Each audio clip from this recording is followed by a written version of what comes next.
Hello student, आज अपन नया topic प्रारंभ करने जा रहे हैं और इस नए टॉपिक का नाम है प्रतिलोम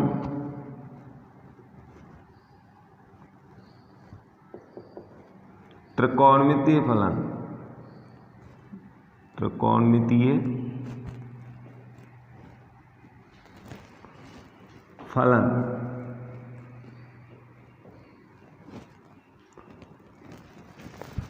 या इसको अंग्रेजी में अपन बोलते हैं inverse trigonometric function. Inverse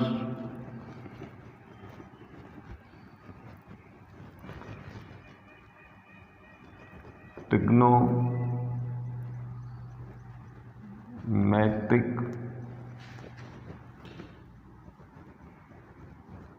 function.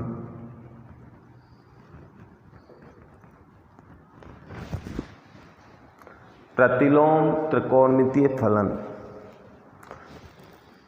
वैसे आपने पूर्व कक्षा के अंदर त्रिकोणमितीय फलनों का अध्ययन किया था, ट्रिग्नोमेट्रिक फंक्शंस के अध्ययन किया। उसमें आप लोगों ने त्रिकोणमितीय समीकरण जैसे साइन थीटा बराबर एक्स का अध्ययन किया।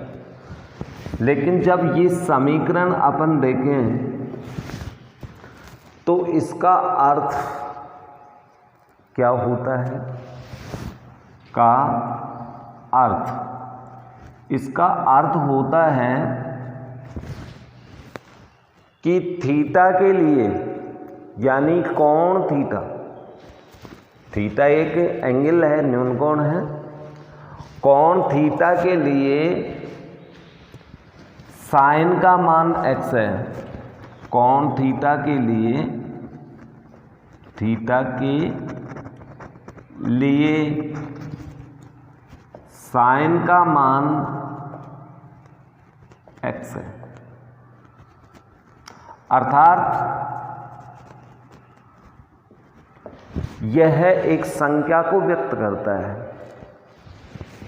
यह संख्या व्यक्त करता है, व्यक्त करता है। कोई भी नंबर आएगा आपके पास, जैसे साइन थीटा, अपन ये लिखें कि साइन 60 डिग्री, तो एक नंबर को व्यक्त करता है, इसका मान ये होता है। जैसे साइन 90, तो इसकी वैल्यू 1 होगी। अर्थात ये एक संख्या को व्यक्त करने के लिए अपने पास एक तरीका होता है या त्रिकोणमितीय समीकरण होते हैं। लेकिन यदि इसी समीकरण को, इसमें अपन थीटा को इस प्रकार से व्यक्त कर दें कि थीटा बराबर साइन इनवर्स एक्स, तो यहां पर ये अपने पास कोण के मान को व्यक्त नहीं करेगा। इसका अर्थ ये हो जाएगा कि थीटा का मान साइन के एक्स मान के बराबर है। थीटा का मान साइन के एक्स मान के बराबर है। तो इस प्रकार से अपन यदि किसी त्रिकोणमितीय समीकरण के अंदर त्रिकोणमितीय अनुपात को पक्षांतरण करें, ये अनुपात है साइन, इस अनुपात को हम पक्षांतरण करेंगे तो ये इनवर्स में बदल जाता है। और इसको अपन ये पढ़ते हैं, इसको अपन क्या पढ़ेंगे? साइन इनवर्स एक्स, ये इसको पढ़ा जाएगा। लेकिन साइन इनवर्स एक्स का अर्थ ये नहीं होता कि आप इसको साइन एक्स ऐसे लिख दें, इसका अर्थ अलग होता है। इसका अर्थ तो है साइन इनवर्स एक्स। एक अपने पास ये आता है साइन एक्स का इन्वर्स, और एक अपने पास ये है साइन इन्वर्स एक्स। पर हमने 3 फलन व्यक्त किए, एक ये है, एक ये है, एक ये है। तीनों के अंदर दिखने में तो एक जैसे दिख रहे हैं, लेकिन तीनों में बहुत अंतर है। इसको अपन बोलते हैं sign inverse, sign inverse x. लेकिन इस फलन का अर्थ होता है साइन 1/x, और इसका अर्थ होता है 1/sin x, अर्थात कोसेक x। ये एक संख्यात्मक मान को व्यक्त कर रहा है, ये भी एक संख्यात्मक मान को व्यक्त कर रहा है, और ये एक कोण को व्यक्त करता है। इन्वर्स फलन का अर्थ होता है कि कोण को व्यक्त करना। इसी तरह से जैसे साइन वाले अनुपात में इन्वर्स फलन होता है, उसी प्रकार से कोस के अनुपात में कोस इन्वर्स एक्स, टैन के अनुपात में tan inverse x, cot inverse x और sec inverse x, cosec inverse x, ये अपने पास कुछ प्रतिलोम त्रिकोणमितीय फलन है। 5 अनुपातों के 5 प्रतिलोम त्रिकोणमितीय फलन, 6 अनुपातों के 6, यानी छठा आपका साइन रह गया, साइन इन्वर्स एक्स। तो इस प्रकार से अपने पास 6 त्रिकोणमितीय फलन होते हैं, तो 6 ही उनके प्रतिलोम त्रिकोणमितीय फलन होते हैं, जिनको हम इस प्रकार से व्यक्त करते हैं। इसके पश्चात आता है कि प्रतिलोम त्रिकोणमितीय फलनों में मुख्य मान शाखा क्या होती है। मुख्य मान शाखा, लेकिन मुख्य मान शाखा पढ़ने से पूर्व आपको इसकी एक संक्षिप्त परिभाषा लिखा देता हूं। वो इस प्रकार से है, ये केवल आपको समझाने के लिए था। अब इसके बाद में इसकी डेफिनेशन, जो कि एक बिल्कुल सिंपल वे के अंदर है, सिंपल तरीके में है, अपने शब्दों में है, कोई बुक की डेफिनेशन नहीं है। परिभाषा देखें अपन, परिभाषा, तो इसकी परिभाषा यूं बनती है, यदि त्रिकोणमितीय फलन, त्रिकोणमितीय फलनों के प्रांतों को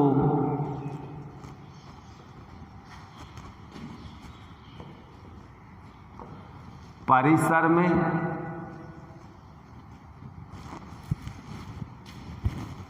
और परिसरों को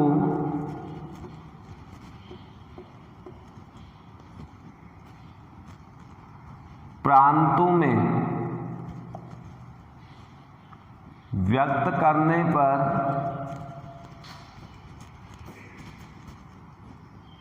प्राप्त फलन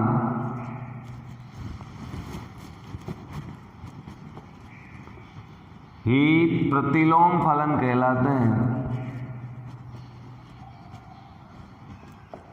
त्रिकोणमितीय फलन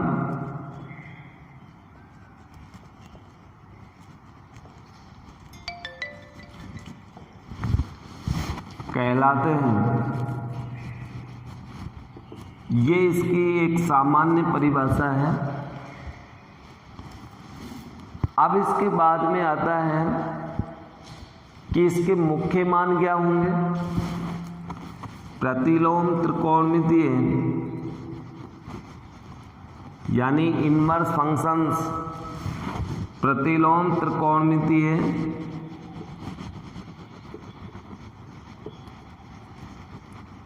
फलनों के मुख्य मान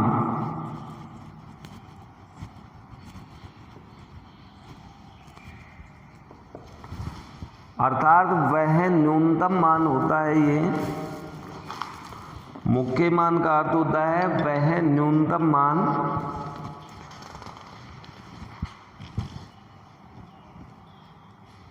जो कि समीकरण को संतुष्ट कर दे, उसके त्रिकोणमितीय समीकरण को संतुष्ट कर देता हो, मुख्य मान कहलाता है। यानी वह न्यूनतम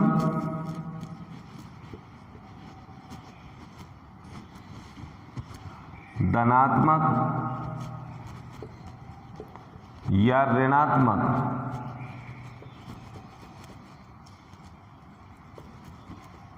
मान जो उसके त्रिकोणमितीय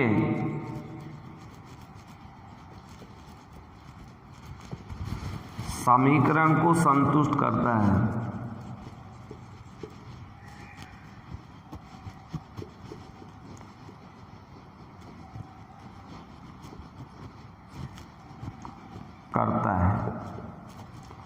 वो मुख्य मान कहलाता है, जिसे हम मुख्य शाखा कहते हैं।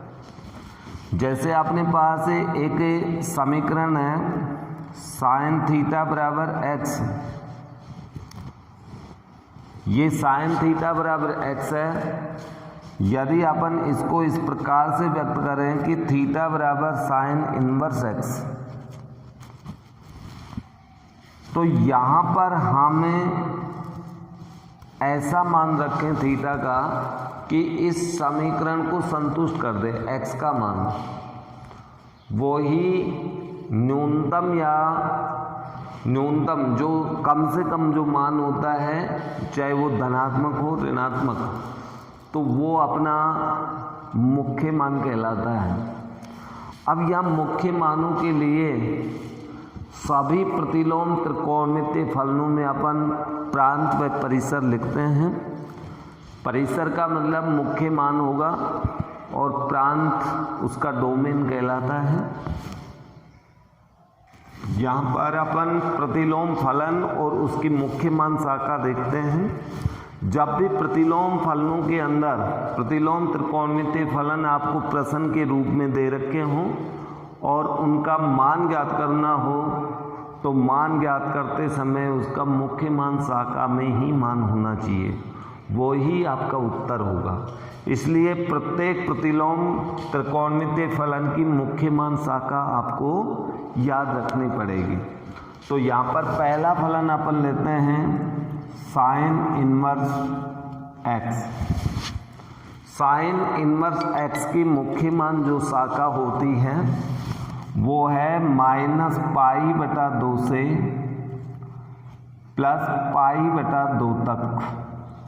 अर्थात x का मान -π/2 से लेके π/2 तक होगी। -π/2 भी हो सकती है, +π/2 भी, बीच के मान भी। इसी तरह से नंबर 2 अपना आता है कोस इनवर्स x। तो इसमें x की जो वैल्यू है 0 से π मुख्य शाखा होती है। Number 3 coat. कोट के स्थान पे tan ले लेते हैं पहले। tan inverse x।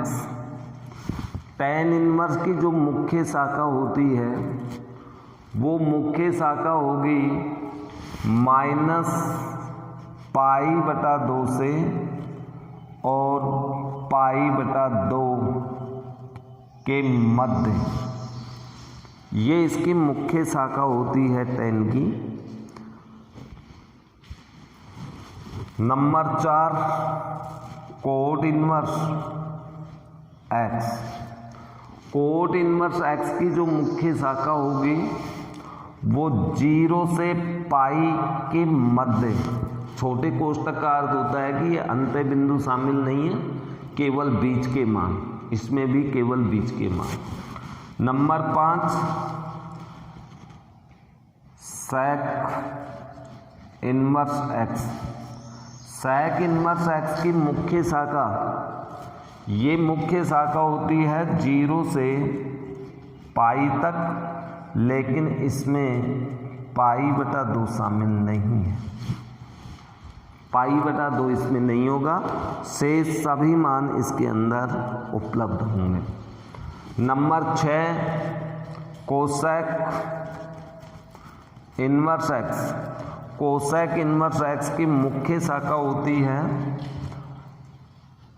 -पाई/2 से पाई/2 तक, लेकिन इसमें 0 शामिल नहीं होगा, अर्थात 0 पर ये परिभाषित नहीं होगा। तो जब भी अपन प्रतिलोम त्रिकोणमितीय फलनों में मान वाले प्रश्न करेंगे तो मान ज्ञात करने के लिए उसकी मुख्य मान शाखा के अंदर मान आना चाहिए, वो ही आपका उत्तर होगा, अन्यथा आपका उत्तर नहीं होगा। तो मुख्य मान शाखा याद होने के पश्चात अपन किस तरह से इन प्रश्नों को हल करते हैं, आइए कुछ एग्जाम्पल देखते हैं।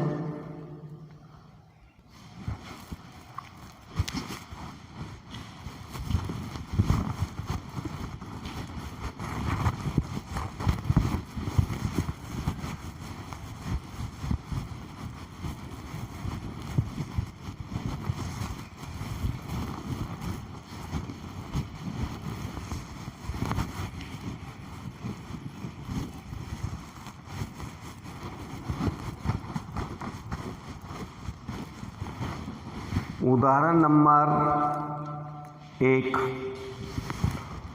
एग्जाम्पल नंबर 1 में आपको बहुत सारे प्रश्न दे रखे हैं। पहला है साइन इनवर्स 1 का मुख्य मान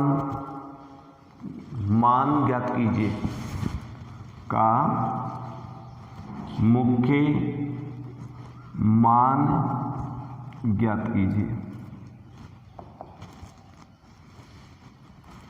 अब ये मुख्य मान ज्ञात करने के लिए सबसे पहले प्रश्न को हल करते समय आप क्या करेंगे, मान लेंगे। माना साइन इनवर्स 1 = x। अब इनवर्स वाले फलन को आप पक्षांतरण करोगे इनवर्स अनुपात को, तो वो त्रिकोणमितीय अनुपात में बदलेगा, और जब त्रिकोणमितीय अनुपात को बदलते हैं, पक्षांतरण करते हैं, तो वो इनवर्स में ही बदल जाता है। तो यहाँ से इसको पक्षांतरण करेंगे अपन, तो 1 = साइन x, या अपन इसको इस तरह से लिखते हैं कि साइन x = 1। अब त्रिकोणमिति के अंदर अपन जानते हैं कौन से साइन का मान 1 होता है, उस साइन को यहाँ लिखना है।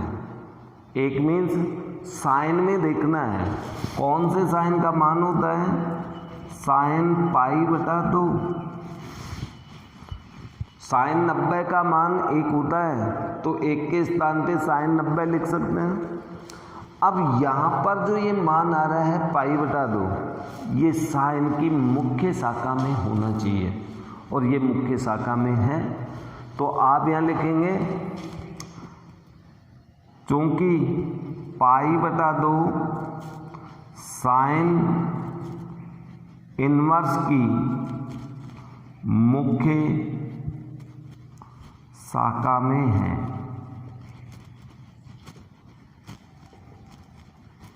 इसलिए x = पाई/2।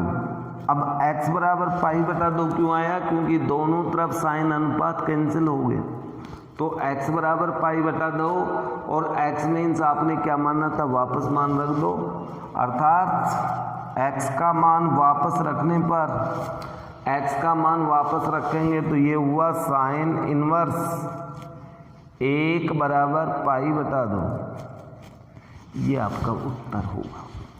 इस तरह से मुख्य शाखा में आपको लेना है। अब इसी तरह का देखिए दूसरा प्रश्न अपन देखें, देखो इसके अंदर कुछ अंतर आएगा।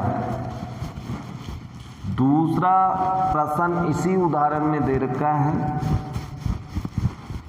sec इनवर्स माइनस रूट 2 का मुख्य मान ज्ञात कीजिए। Second, sec inverse minus root 2 का मुख्य मान ज्ञात कीजिए। तो सबसे पहले वही हल करेंगे। आप माना कि sec इनवर्स या x बराबर मान लेते हैं अपन, x बराबर sec इनवर्स माइनस रूट 2।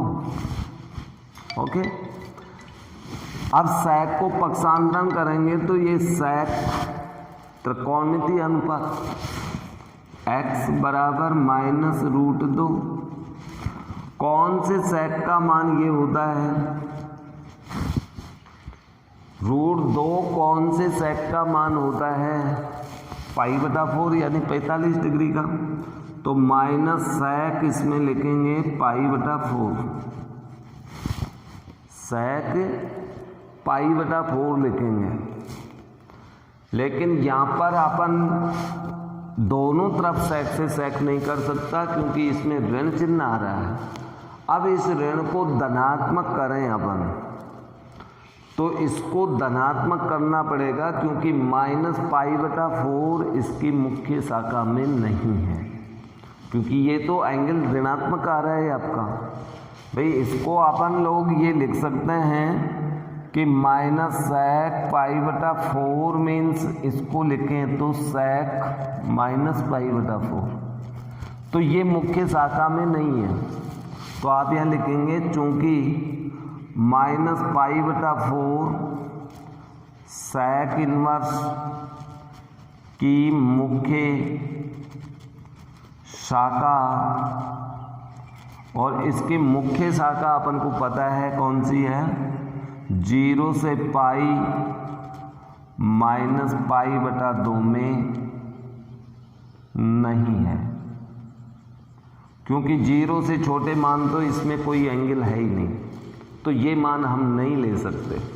इसलिए इसको अपन ये लिखेंगे sec x बराबर, अब इस चिन्ह को धनात्मक करें।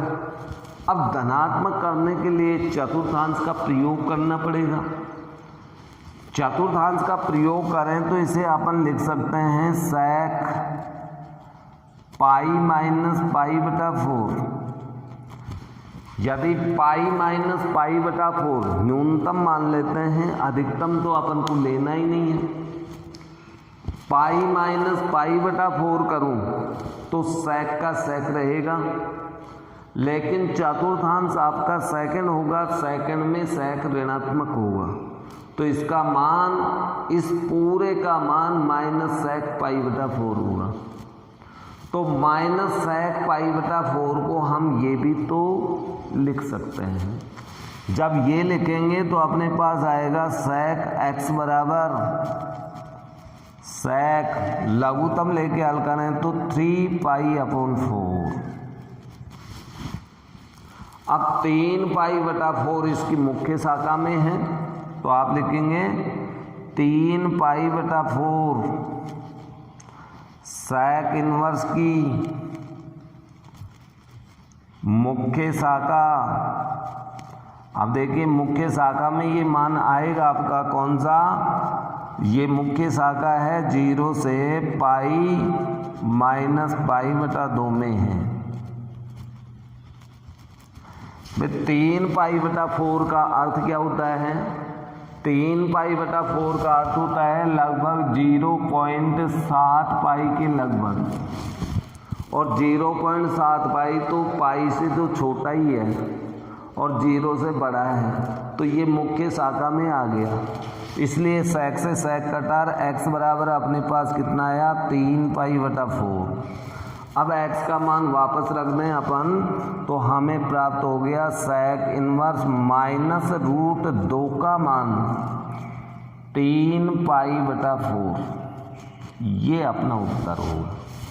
तो इस तरह से अपन को मुख्य मान निकालने हैं, और विशेष करके जिनके अंदर जो प्रतिलोम त्रिकोणमितीय फलन हैं, इनके अंदर जो ऋणात्मक वैल्यू दे रखी है, उनमें मुख्य शाखा लाने के लिए चतुर्थांश का प्रयोग करना पड़ेगा। चतुर्थांश के अनुसार उसे ऋण चिन्ह को धनात्मक बनाना पड़ेगा, तब उसके मुख्य शाखा में उसका मान आएगा, और मुख्य शाखा में मान आने के पश्चात ही अपन उसका मान निकाल सकते हैं।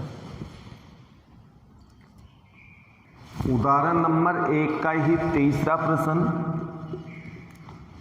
कि कोसेक इनवर्स -1 का मुख्य मान ज्ञात कीजिए। जब ये मान अपन ज्ञात करेंगे तो सबसे पहले वही मानना पड़ेगा, माना कि x बराबर कोसेक इनवर्स -1। अब इनवर्स फलन को अपन पक्षांतरण करेंगे तो ये त्रिकोणमितीय फलन कोसेक में बदल जाएगा -1। अब हम देखें कौन से कोसेक का मान 1 होता है, वो 1 के स्थान पे लिखना है। तो कोसेक 90 का मान 1 होता है, तो इसको अपन लिख सकते हैं कोसेक π/2।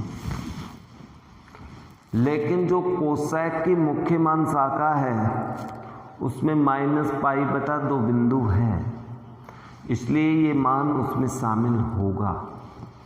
तो आप यहाँ पर लिखेंगे, इसको हम कोसेक x बराबर ये लिख सकते हैं कोसेक -π/2। क्यों लिखा इसको? क्योंकि आप लोगों ने कक्षा 11 में त्रिकोणमितीय फलनों का अध्ययन किया था, और उस अध्ययन के अंदर ये आपके पास सूत्र है कि कोसेक -x बराबर -कोसेक x होता है।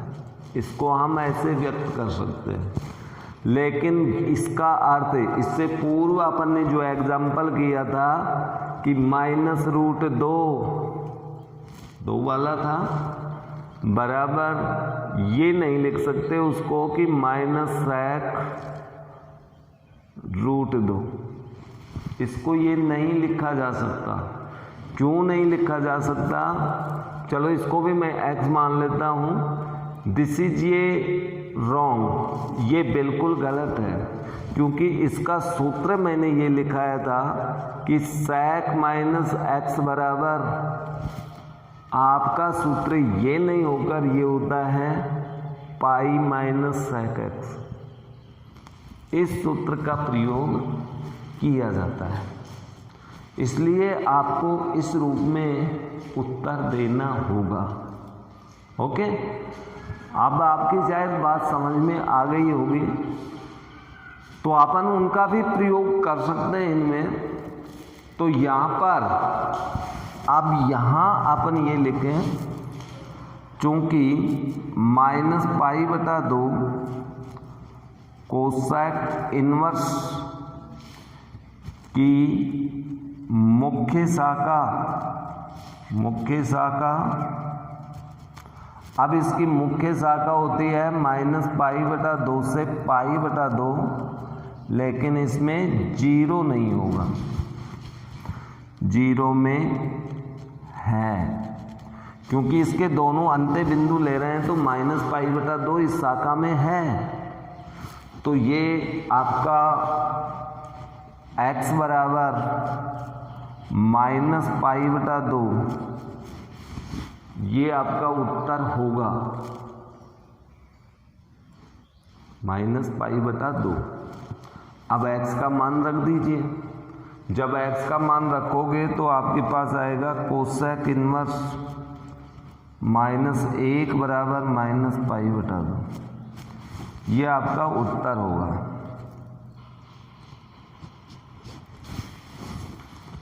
तो ये उदाहरण नंबर 1 का तीसरा प्रश्न था। अब इसके बाद में आपके पास और भी बहुत सारे प्रश्न हैं इसमें। इसी टाइप से मुख्य मान शाखा में मान आने के पश्चात उनका मान ज्ञात हो जाएगा। अब यदि अपन प्रश्नमाला 2.1 की बात करें, प्रश्नमाला 2.1, तो 2.1 में सभी प्रश्न मुख्य मान वाले प्रश्न हैं। लगभग 13-14 प्रश्न आपको दे रखे हैं, बिल्कुल सिंपल प्रश्न हैं, आप लोग इनको निकाल के देखें।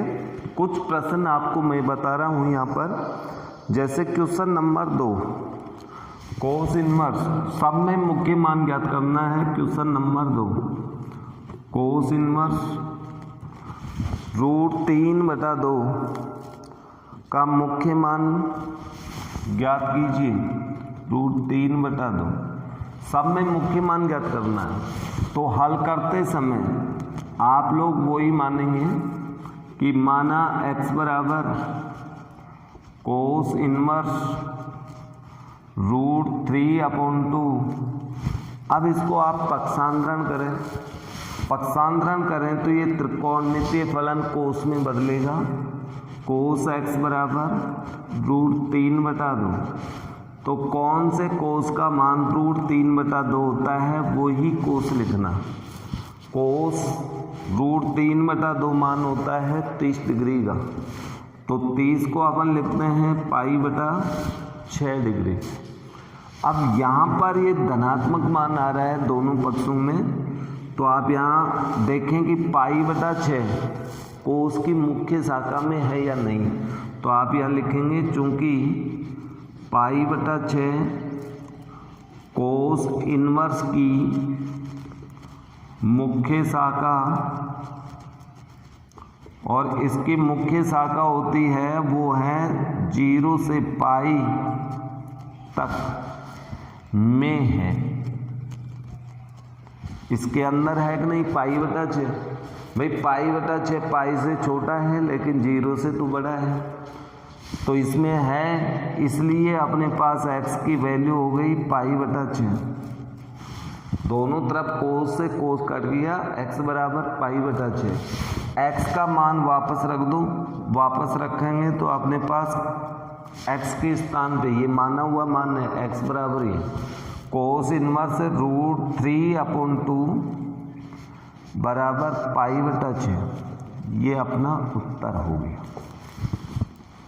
बिल्कुल सिंपल प्रश्न है। इसी तरह से और देखिए आप प्रश्न संख्या 5, वो भी कोस इनवर्स का है लेकिन उसमें ऋणात्मक चिन्ह आ रहा है, तो ये प्रश्न अलग टाइप से होगा। कोस और सेक के अंदर ऋणात्मक आता है तो उनका थोड़ा सा ध्यान रखें आप। क्वेश्चन नंबर 5 ये दिया हुआ है कोस इनवर्स -1/2, इसका मुख्य मान ज्ञात करना है।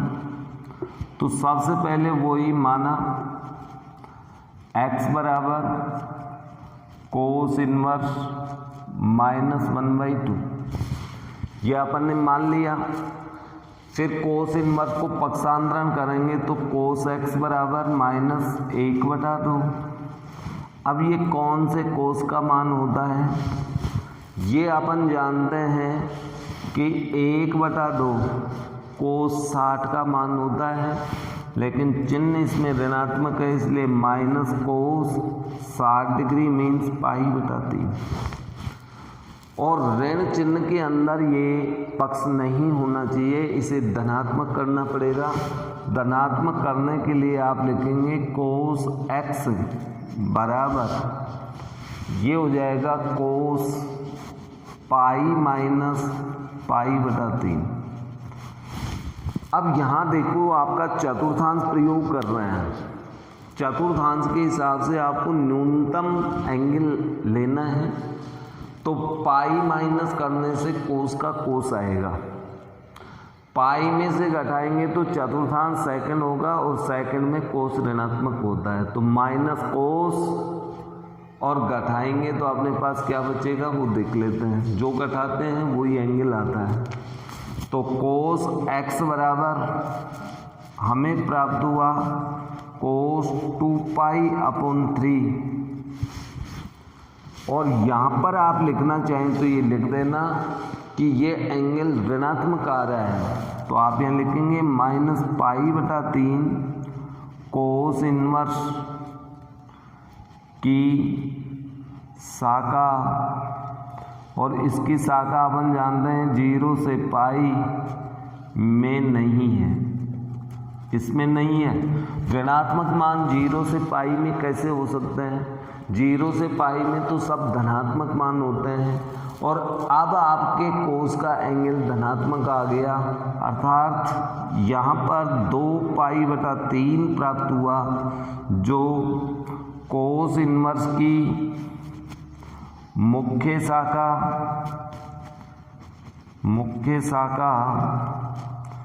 0 से पाई में है। अब ये इस शाखा में आ गया 2π/3, इसमें है या नहीं ये आप जांच करके देखो।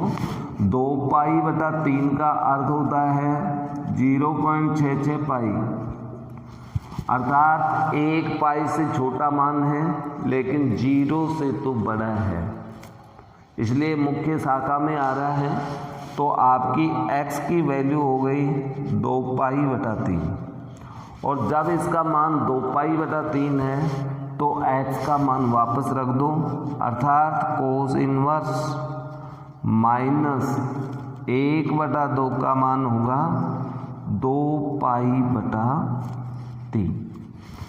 इस तरह से अपन को मुख्य मान ज्ञात करने हैं। तो लगभग इसमें सारे प्रश्न आपको ऐसे ही देखने को मिलेंगे, आपको तो सिर्फ मुख्य मान निकालने हैं। यहाँ मैंने 2 प्रश्न लिखे हैं, प्रश्न संख्या 7 और प्रश्न संख्या 11। दोनों में ही अपन को मान ज्ञात करना है, लेकिन मान हमेशा मुख्य मान शाखा से ही ज्ञात होगा। अब मुख्य मान शाखा से अपन देखिए कैसे मान निकालते हैं।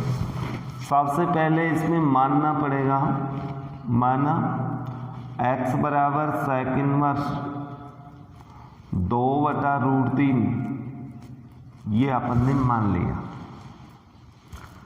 अब इसके बाद में sec इनवर्स को पक्षांतरण करेंगे तो ये sec ट्रिग्नोमेट्रिक में बदल जाएगा, बराबर 2/√3।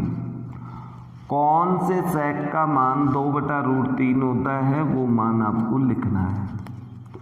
कौन से sec का मान होगा भाई 2/3? अपन जानते हैं 2/3 sec 30 का मान होता है, तो sec 30 को अपन रेडियन में लिखें तो π/6 लिखना होगा। अब π/6 यहाँ पर देखें तो ये बिल्कुल धनात्मक आ रहा है, तो π/6 का अर्थ हो गया कि ये लगभग पाई से तो छोटा है लेकिन 0 से तो बड़ा ही होगा। तो क्या sec के मुख्य मान शाखा में है अथवा नहीं, तो ये देखने के लिए शाखा लिखनी पड़ेगी। इसलिए π/6 sec इनवर्स की मुख्य शाखा। अब देखिए इसकी मुख्य शाखा क्या होती है, इसकी मुख्य शाखा होती है 0 से पाई, लेकिन इसमें -π/2, तो ये π/2 तो नहीं है भाई, π/2 को छोड़ के 0 और पाई के बीच का ही मान है, π/6 में है। इसलिए x बराबर अपने पास π/6 आएगा, और x की वैल्यू रख देंगे अपन वापस, तो sec इनवर्स 2/√3 बराबर π/6, ये इसका मुख्य मान होगा। 7वें प्रश्न के बाद अपन यहाँ पर इस 11वें प्रश्न की बात करें तो 11वें प्रश्न को देखिए, मैं 2 टाइप से आपको हल करके बता रहा हूँ, दोनों टाइपों पे ध्यान देना। पहली टाइप, सबसे पहले तो अपन इसको हल करते समय ये मान लें कि माना y बराबर tan inverse 1 plus cos inverse minus 1/2 plus sine inverse minus 1/2, ये दोनों ऋणात्मक हैं। ये मान लिया। अब इन सभी की मुख्य मान शाखाओं के मान इसमें रख देंगे। तो सभी की मुख्य मान शाखा, सभी की मुख्य मान शाखा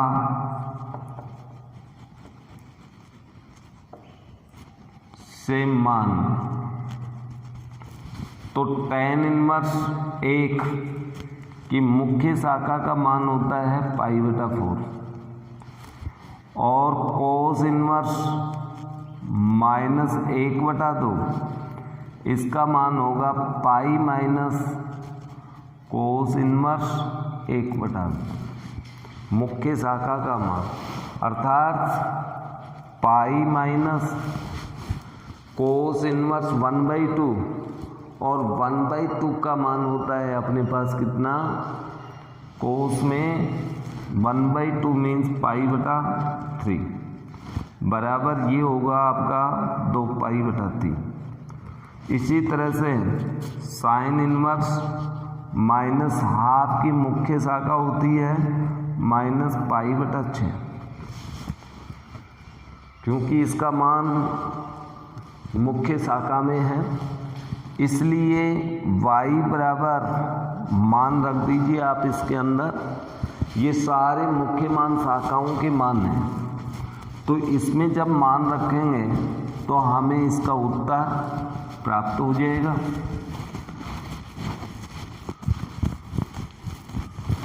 तो चलो इसमें मान रखो, y बराबर tan इनवर्स का मान π/4 प्लस 2π/3 माइनस π/6। सभी का अपन लघुत्तम लें तो y बराबर लघुत्तम 12 है, तो ये हो गया 3π,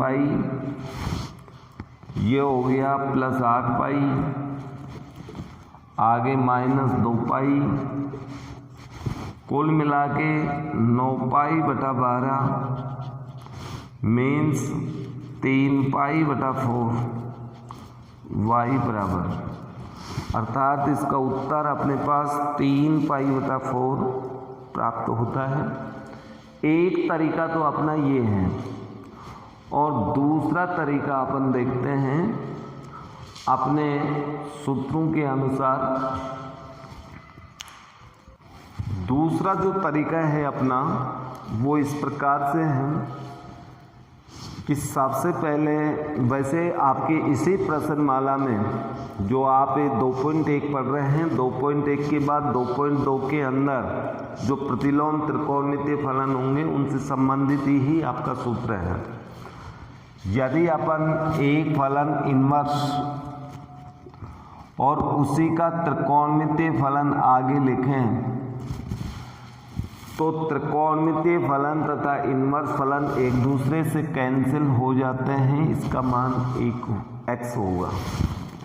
या फिर दूसरे रूप में इसको हम ऐसे भी लिख सकते हैं, बाहर त्रिकोणमितीय फलन और अंदर उसी का इनवर्स फलन हो, तब भी दोनों एक दूसरे से कैंसिल हो जाएंगे और आपकी वैल्यू x प्राप्त होगी।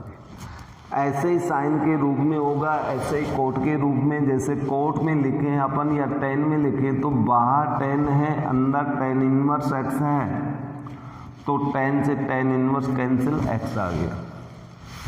और यदि बाहर इनवर्स फलन है, अंदर ट्रिग्नोमेट्रिक उसी का फलन है, तब भी हमें x प्राप्त होगा। यदि इस सूत्र का प्रयोग करके अपन इस प्रश्न को हल करें तब भी अपने पास वो ही मान प्राप्त होता है, लेकिन ये सूत्र भी मुख्य मान शाखा में ही लागू होते हैं। तो मुख्य मान शाखा के अनुसार अपन इसको करें तो एक कौन से बाहर tan इनवर्स है तो अंदर हमें tan का मान देखना पड़ेगा। कौन से tan का मान 1 होता है? π/4 ये लिख सकता, प्लस ऐसे ही कोस इनवर्स अंदर कौन से कोस का मान 1/2 होता है, लेकिन चिन्ह यही रहेगा, पहले चिन्ह लगा दें। अब इसके बाद में कौन से कोस का मान 1/2 होता है, तो ये कोस π/3 का मान होता है, यानी कोस 60 डिग्री का मान ये होता है। अब इसके बाद में आगे साइन इनवर्स माइनस कौन से साइन का मान 1/2 होता है, तो साइन π/6 का मान होता है, ये अपन लिख देते हैं। अब इसके बाद में बात आती है कि यहाँ पर सूत्रों को देखें, बाहर और अंदर चाहे त्रिकोणमितीय हो चाहे इनवर्स फलन, दोनों के बीच में गुणा का ही चिन्ह होना चाहिए, लेकिन यहाँ पर ऋण चिन्ह, उसमें भी ऋण चिन्ह आ रहा है, तो इनके स्थान पे प्लस चिन्ह करना पड़ेगा, अर्थात गुणा का चिन्ह करना पड़ेगा, केवल कोष्टक रखना पड़ेगा। तो यहाँ तो tan इनवर्स से tan कैंसिल हो गया, ये तो आ गया π/4 प्लस ये है कोस इनवर्स, लेकिन ये माइनस में लिखा हुआ है। आप लोग इस बात को जानते हैं कि कोस माइनस एक्स बराबर ये होता है कोस पाई माइनस कोस एक्स, ये सूत्र है। तो इससे प्रयोग करना पड़ेगा अपन को। तो इसको हम इस प्रकार से व्यक्त करते हैं, कोस इनवर्स कोस ये हो जाएगा पाई माइनस π/3। यहाँ पर त्रिकोणमितीय सर्वसमीका का प्रयोग कर दिया, इसका मान यही होता है, प्लस साइन इनवर्स, इसको अपन साइन माइनस π/6 लिख सकते हैं, क्योंकि ये भी तो अपना सूत्र था कि साइन माइनस एक्स का मान माइनस साइन एक्स होता है। इसके अनुसार इसको हम ऐसे लिख सकते हैं, माइनस साइन एक्स को ऐसे लिख सकते हैं, लेकिन माइनस कोस एक्स को हम ऐसे नहीं लिख सकते। ये माइनस कोस एक्स है, सॉरी, माइनस कोस एक्स बराबर ये होता है। तो इस प्रकार से व्यक्त करते हैं।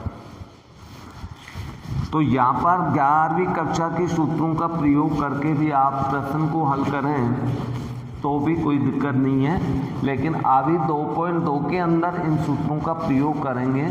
और जब अपनी पूरी प्रश्नमाला कंप्लीट हो जाती है और परीक्षा में प्रश्न पूछा जाता है, तो वहाँ पर ये ज़रूरी नहीं होता कि आप किस सूत्र का प्रयोग करें। जो भी सूत्र आपको उस प्रश्नमाला में आता है, उचित लगता है, उसी के प्रयोग से आप उस प्रश्न को हल कर सकते हैं। तो यहाँ पर अपने पास आ गया π/4 प्लस, अब यहाँ कोस से कोस इनवर्स कैंसिल हो जाएगा और ये बचेगा पाई माइनस π/3 प्लस यहाँ साइन इनवर्स से साइन कैंसिल हो जाएगा और बचेगा माइनस π/6। आगे हल करें तो π/4, इसको लघुत्तम लेके हल करेंगे 2π/3, आगे कोष्टक खोलेंगे तो माइनस π/6। अब लघुत्तम लें तो अब लघुत्तम अपने पास वही 12 लघुत्तम लेंगे तो ये हो गया 3π, ये हो गया 8π माइनस का 2π, कुल मिला के ऊपर बच गया 9π/12। 3 से ये दोनों संख्या कट जाएंगी, 3π/4, वही उत्तर हमें प्राप्त होगा। लेकिन यहाँ पर हमने कक्षा 11 के सूत्र तथा आगे वाले अभ्यास 2.2 के सूत्र का प्रयोग करके किया, मुख्य मान शाखा से नहीं किया।